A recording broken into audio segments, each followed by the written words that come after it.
Hər qadının gücü və zərifliyi bir-birini tamamlayan xüsusiyyətdir. Qadın fiziki və psixoloji güclü olanda hər sahədə uğur qazanmaq asan olur.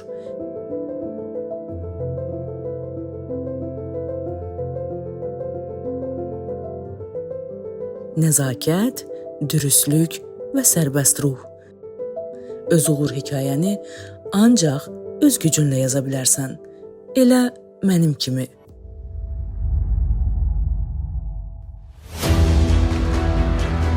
Azərbaycan Tekvando komandasının kadınlar arasında ilk dünya çempionu, 2 kat Avropa çempionu, İslam Həmrəylik oyunları çempionu, Olimpiya oyunlarının 3 kat iştirakçısı, Azərbaycanın ilk kadın bayraqdarı, tərəqqi medalçısı, idman ustası, gençlerden ibaret milli komandanın məşqçisi Fəridə Əzizova.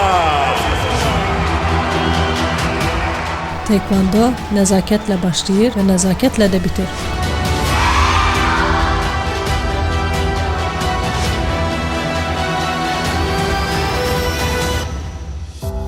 Bundan sonraki zəfərlərim vətənim üçün güclü və əzmkar idmançılar yetişdirmək olacaq.